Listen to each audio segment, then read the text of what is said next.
Բարի կեսօր հարգելի հետևորդներ, եթերում է IBC լուրերի հերթական թողարկումն է, ես Սվետլանա Պետրոսյանն եմ, նախ կարևորը համառոտ։ Ձերբակալություններ Վանաձորի համայնքապետարանում, ինչ մեղադրանք է առաջադրվել Արմեն Այվազյանին։ Սամվել Կարապետյանը մի քանի ամսից հաղթանակ է խոստանում, գործարարը ազգային անվտանգության ծառայության մեկուսարանից ուղերձ է հղել։ Արշակ Սրբազանին հարցաքննության են կանչել, ինչ մանրամասներ է հայտնել փաստաբանը։ Մոսկվան պատրաստ է Ուկրաինայի հարցով բանակցություններին, Զելենսկի-Էրդողան հանդիպումից հետո Պեսկովը բաց տեքստով խոսել է սառեցված բանակցությունների ճակատագրից։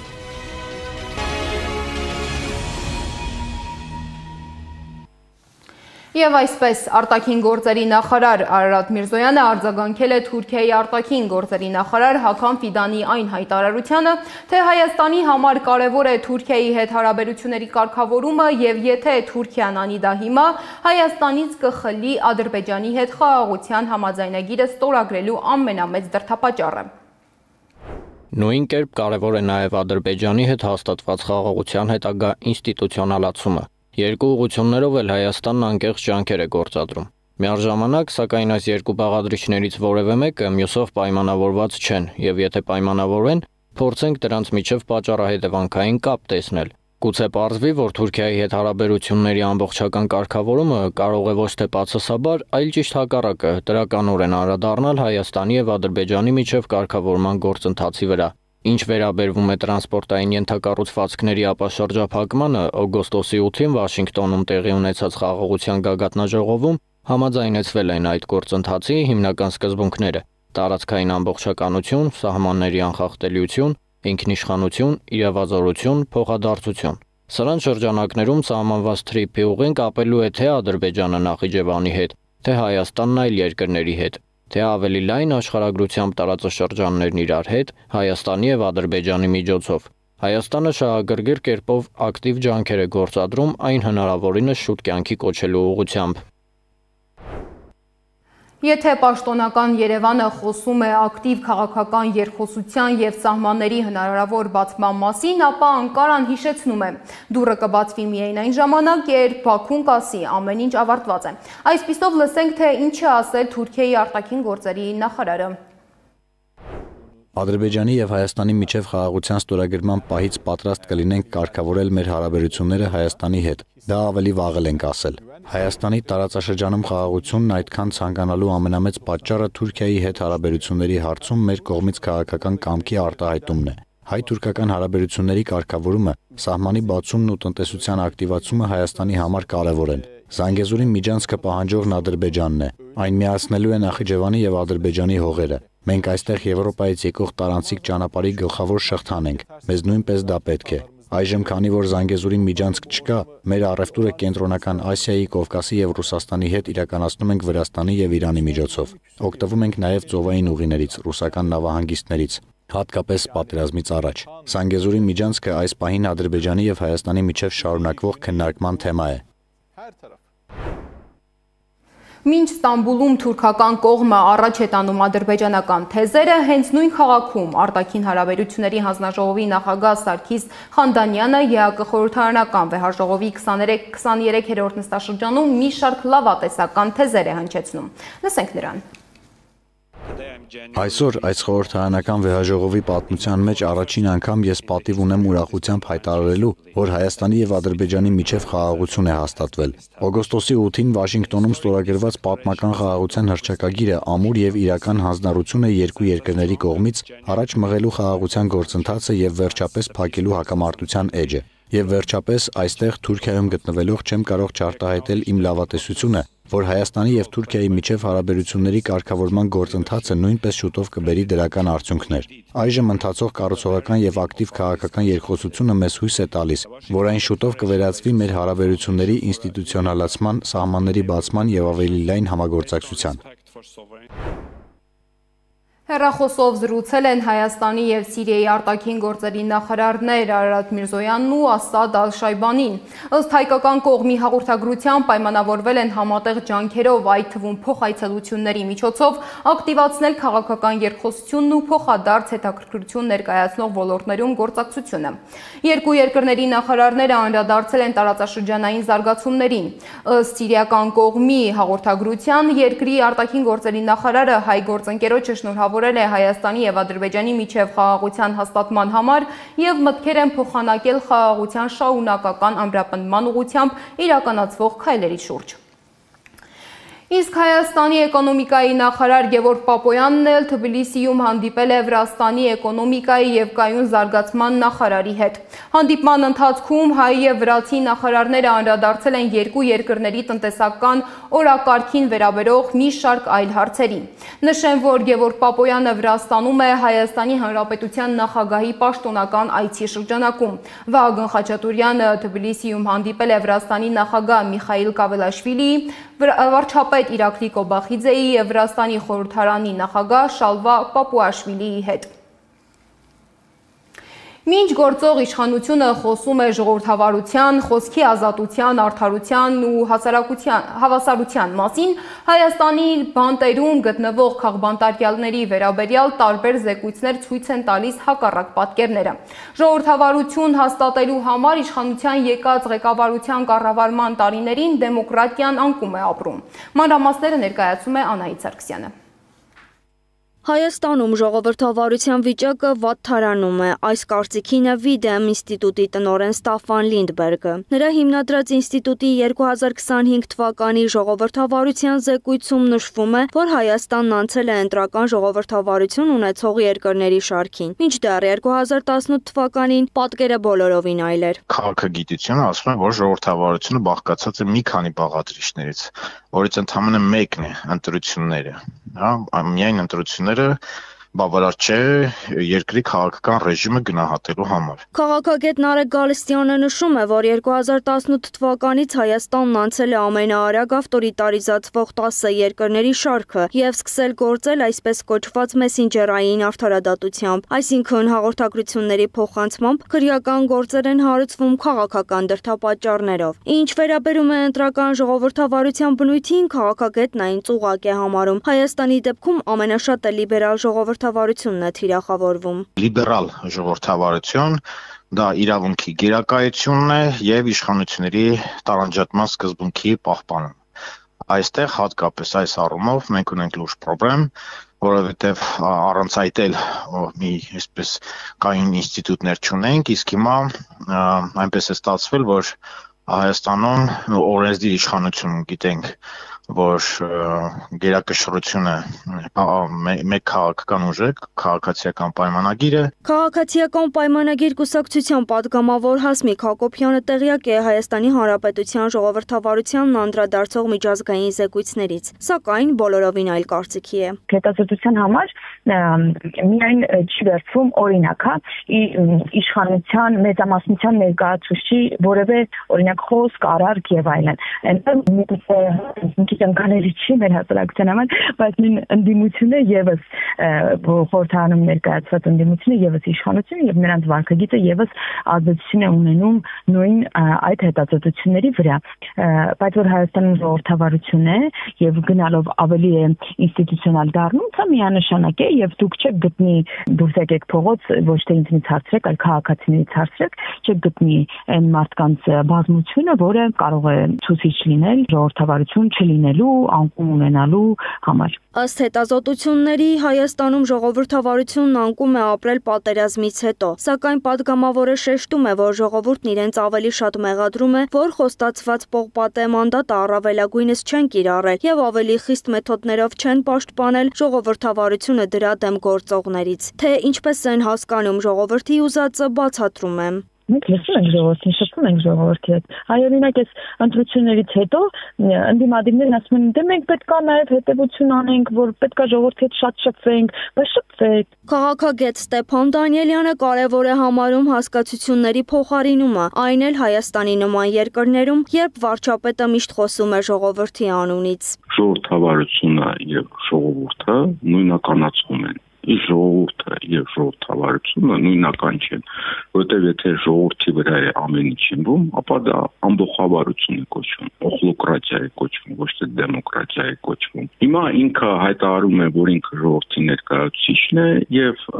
բոլոր նրանց, ովքեր իր համար վտանգ են ներկայացնում, ժողովրդի թշնամի եւ ժողովրդի անունից սկսում է այդ մարդկանց անօրինական կերպով հալածել։ Համենայն դեպս վարչապետը վստահ է, որ առաջնորդվում է ժողովրդի շահերով։ 100% կարող եք վստահ լինել, որ 2026 թվականի խորհրդանական ընտրություններում հաղթելու է ժողովուրդը։ Իսկ մասնագետները նշում են, որ ժողովրդավարությունն ու ամբողջավարությունը նույնականացնելով են իշխանությունները փորձում իրենց գոյությունն արդարացնել, իսկ ընտրական ժողովրդավարությունը պարզապես մանիպուլյացիա է։ Շուրջ 2 տարի առաջ նախաձեռնված քրեական վարույթի շրջանակում հակակոռուպցիոն կոմիտեն աշխատավայրից բերման է ենթարկել Վանաձորի համայնքապետարանի աշխատակազմի եկամուտների հավաքագրման եւ գույքի կառավարման բաժնի պետին եւ 2 աշխատակցին։ Կոմիտեն գործընկերոջս հայտնել է, որ Արմեն Այվազյանին կաշառք ստանալու մեղադրանքով են ձերբակալել։ Ինչ վերաբերում է գովազդի բաժնի 2 աշխատակցին ձերբակալելուն, կոմիտեն հերքել է տեղեկությունը։ Արմեն Այվազյանը արդեն 3 տարի է ղեկավարում է եկամուտների հաշվառման, հավաքագրման եւ գովազդի բաժինը։ Նրա ձեռքի տակով են անցնում հարկերն ու մյուս եկամուտները։ Իսկ Մայրաթորի դիվանապետ Արշակ arczepiskopos Խաչատրյանը 3 տարբեր քրեական վարույթների շրջանակում վերջին օրերին հարցաքննության է հրավիրվել որպես վկա։ Փաստինֆոյի հետ զրույցում հայտնել է նրա պաշտպան Արսեն Բաբայանը։ Փաստաբանը տեղեկություն չունի, ում հաղորդման հիման վրա է նախաձեռնվել քրեական վարույթը կամ կան արդյոք ցուցմունքներ։ Քրեական վարույթներից մեկը վերաբերվում է Սրբազանին վերագրվող տեսագրության տարածմանը։ Հարցաքննության ընթացքում նա հայտնել է, որ տեսագրությունը իր հետ որևէ առնչություն չունի։ Մյուս երկուսը խայտաբղետ, զարմանահրաշ, տարօրինակ դեպքերի վերաբերյալ նախաձեռնված քրեական վարույթներ են, որոնց շրջանակներում Արշակ Սրբազանը հարցաքննվել է որպես վկա, սակայն կասկածի շուրջ, այսինքն ունեցել փաստացի մեղադրյալի կարգավիճակ։ Ակնհայտ է, որ սա եկեղեցու նկատմամբ քաղաքական եւ ոչ միայն քաղաքական ճնշումների շրջանակի մեջ է։ Սրբազանը հայտնել է, որ չի վստահում նախաքննական մարմնին եւ օգտվելով իր իրավունքներից հրաժարվել է ցուցմունք տալ։ Մոտ 5 ամիս կալանավորված գործարար Սամվել Կարապետյանը ուղերձ է հղել ազգային անվտանգության ծառայության մեկուսարանից։ Կոչ է արել չհուսահատվել, շարունակել պայքարը։ Նպատակասլացությունը բնորոշ է մեզ, մեր ժողովրդին, որի պատմությունը բազմաթիվ ծանր շրջաններ է ունեցել։ Մենք միևնույն է հաղթահարել ենք բոլոր դժվարությունները, գրել է Կարապետյանը։ Սրբությունները ոտնահարելով, բանտերը լցնելով, ունեցված խլելով ու վախի մթնոլորտ ձևավորել փորձելով, գուցե առավելագույնը եւս 6 ամիս պահես իշխանությունդ, բայց երկիր չես պահի, երկրի արժանապատվությունը չես վերականգնի, քո քաղաքացիների կյանքը չես լավացնի, պետության խնդիրները չես լուծի։ Մենք հաղթահարել ենք բոլոր դժվարությունները ու շարունակել մեր ճանապարհը հակառակ մեր թշնամիների բոլոր ջանքերին։ Այդպես է լինելու նաեւ հիմա, չկասկածեք։ Ընդամենը մի քանի ամսից շնորհավորելու ենք իրար արդարության հաղթանակի, արժանապատվության վերականգնման, չարիքի պարտության համար։ Հիշեցնեմ, որ ընդամենը 2 օր առաջ դատարանը վճռեց Սամվել Կարապետյանի կալանքը երկարաձգել եւս 2 ամսով։ Փաստաբանների փոխանցմամբ Կարապետյանը դատարանում կրկին հայտարարել է, որ մեղադրանքները սուտ են, ինքը անմեղ եւ պետք է ազատ արձակվի։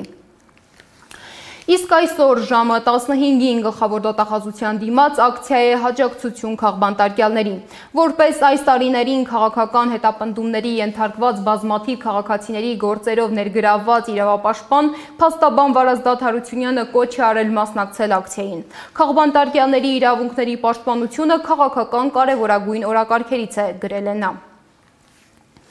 Շարունակվում է իշխանության պայքարը եկեղեցու ու եկեղեցականների դեմ։ Փաշինյանը յուրաքանչյուր կիրակի մասնակցում է պատարագի, որը երբեմն մատուցում է կարգալույց հոգևորականը, նրան էլ օգնում է կիսաշխարհիկ դաջվածքով դպիրը, որը միաժամանակ կարող է լինել ֆուտբոլիստ, քաղաքական ու հասարակական գործիչ։ Ով է Ռաֆայել Ջուլհակյանը, մանրամասները ռեպորտաժում։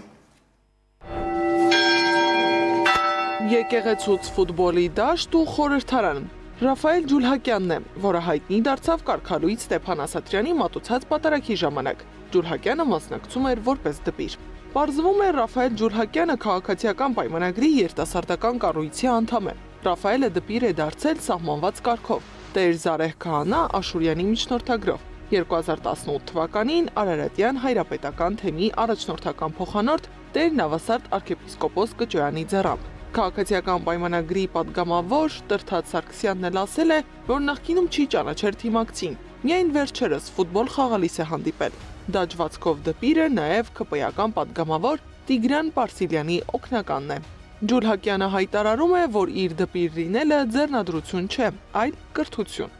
Դա ձեռնադրություն չի, դա տվչություն է։ Ես իրավունք եմ ստանում խորան բարձրանալու կիրակի օրը նշել եմ 2018 թվականի դեկտեմբերի 25-ին Նավասարդ եպիսկոպոս Կճոյանի ձեռամբ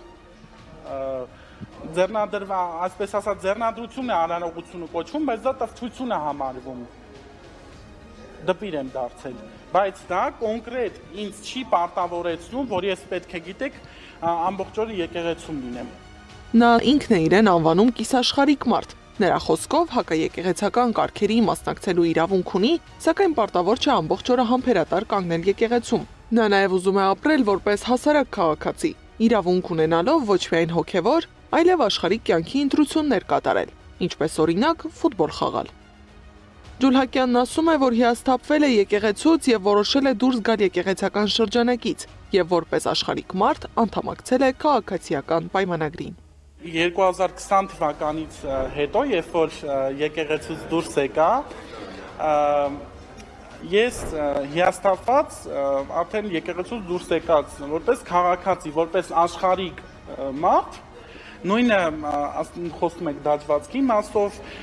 բոլորս էլ կարող ենք դաջվածք անել։ Ռաֆայել Ջուլհակյանը խորհրդարանում մասնակցել է մարտի 1-ի թեմայով հանրային քննարկմանը։ Լրագրողների հետ զրույցում պատգամավորը օգնական դպիրն ասել է, որ որպես քաղաքացի է մասնակցում լսումներին։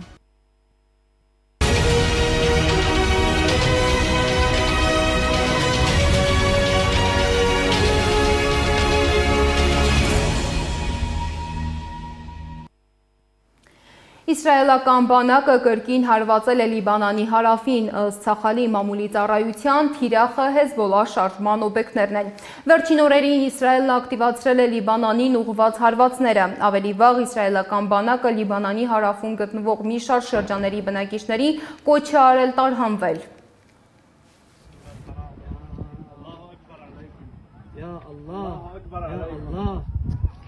يا الله الله يعوض على العالم لا بس بات علي الحمد لله بات علي الحمد لله يا الله يا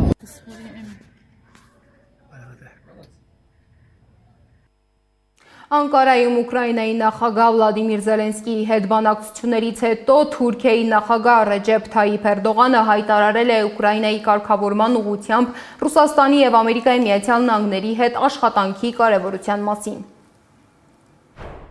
Մենք հյուրընկալել ենք Ուկրաինայի եւ Ռուսաստանի պատվիրակությունների միջև բանակցությունները, որոնց 3 փուլերի ընթացքում հաջողվել է առաջընթաց գրանցել հատկապես հումանիտար հարցերում։ Կողմերը կարողացել են քննարկել հրադադարի եւ խաղաղության, ինչպես նաեւ ռազմական հարցեր։ Մենք այս ամենը համարում ենք արժեքավոր քայլեր։ Այսօր նաեւ ընդգծել ենք Ստամբուլյան գործընթացը պրագմատիկ եւ արդյունքին հասնելու միտված մոտեցմամբ շարունակելու անհրաժեշտությունը։ Մենք նախ եւ առաջ պատրաստ ենք Ռուսաստանի հետ քննարկել առաջարկներ, որոնք կարագացնեն հրադադարը եւ ճանապարհ կբացեն դեպի արդար եւ կայուն խաղաղություն։ Մենք մեծ նշանակություն ենք տալիս այս գործընթացին մեր դաշնակցի ԱՄՆ-ի մասնակցությանը։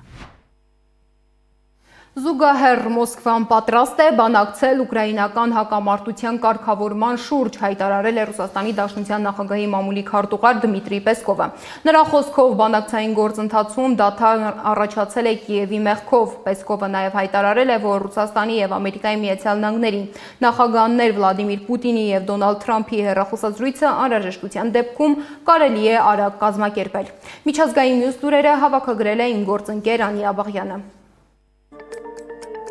Ադրբեջանի անվտանգությունն ուղղակիորեն կապված է Թուրքիայի անվտանգության հետ, հայտարարել է Թուրքիայի նախագահ Ռեջեփ Թայիփ Էրդողանը մեծ ազգային ժողովում իշխող կուսակցության խմբակցության նիստում։ Թուրքիան կշարունակի աջակցել Սիրիայի վերակառուցմանը։ Մենք միասին կզարգացնենք եւ Սիրիան, եւ Թուրքիան։ Հիշեք, որ Սիրիայի, Պաղեստինի, Սուդանի, Ադրբեջանի, Իրանի, Հյուսիսային Կիպրոսի, Թուրքական Հանրապետության, Ուկրաինայի եւ Իրաքի անվտանգությունն ուղղակիորեն կապված է մեր անվտանգության հետ, հայտարարել է Թուրքիայի առաջնորդը։ Ադրբեջանի անվտանգությունը եւս կապված է Թուրքիայի անվտանգության հետ։ Միաժամանակ Էրդողանը հայտարարել է, որ Թուրքիան աչք չունի ուրիշ երկրների տարածքների վրա։ Մենք հետաքրքրված չենք որևէ երկրի տարածքի յուրացմամբ։ Մենք չենք միջամտում այլ պետությունների ներքին գործերին եւ լիովին հարգում ենք յուրաքանչյուր երկրի անկախությունը, նշել է Թուրքիայի նախագահը։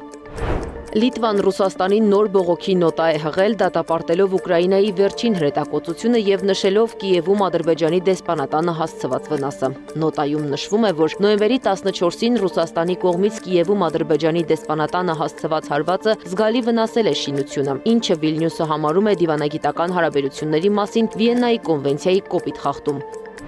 Միացյալ Նահանգներն ազդանշան է ուղարկել նախագահ Վլադիմիր Զելենսկիին, որ Ուկրաինան պետք է ընդունի ամերիկյան կողմի մշակած փաստաթուղթը Ռուսաստանի հետ պատերազմը դադարեցնելու համար, որի համաձայն Կիևը պիտի հրաժարվի տարածքներից եւ որոշ զինատեսակներից։ Անանուն պաշտոնյաները նշել են, որ առաջարկները ի թիվս այլ բաների ներառում են Ուկրաինայի զինված ուժերի թվաքանակի կրճատումը։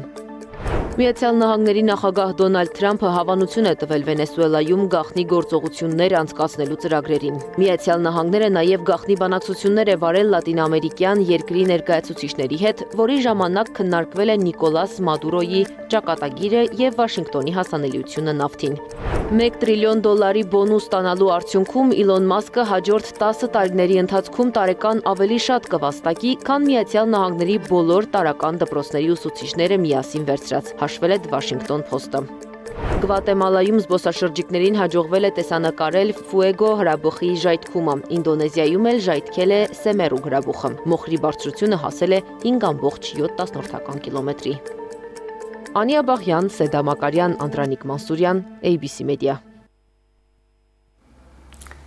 Իսկ հիմա մի շատ անսովոր պատմություն, որը արդեն ներգրավվել է միլիոնավոր մարդկանց աշխարհի տարբեր մասերից։ Որքան էլ տարօրինակ է, նրանց միավորել է Մոսկվայից 2 տարեկան տղան։ Նա ամիսներ առաջ դուրս գալով իր տնից բարևել է հարևանին, բայց հարևանը պարզապես ուշադրություն չդարձնելով անցել է եւ չի պատասխանել։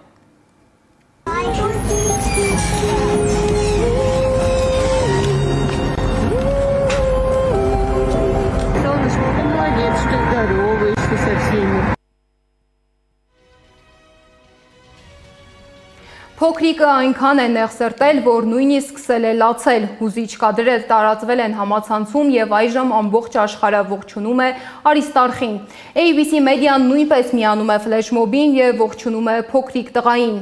Բարի օր փոքրիկ, քեզ խաղաղ երկինք ու անհոգ մանկություն ենք մաղթում։ Այս ժամի համար նախատեսել էինք այսքանը, շարունակեք հետևել մեզ YouTube-ում, Facebook-ում, Telegram-ում, Instagram-ում ու TikTok-ում կամ այցելեք մեր պաշտոնական կայք 3w.abcmedia.am։ Ես Սվետլանա Պետրոսյանն եմ, բոլորիս արդյունավետ աշխատանքային օր։ ABC լուրերի հաջորդ թողարկումը կարող եք դիտել ժամը 15-ին։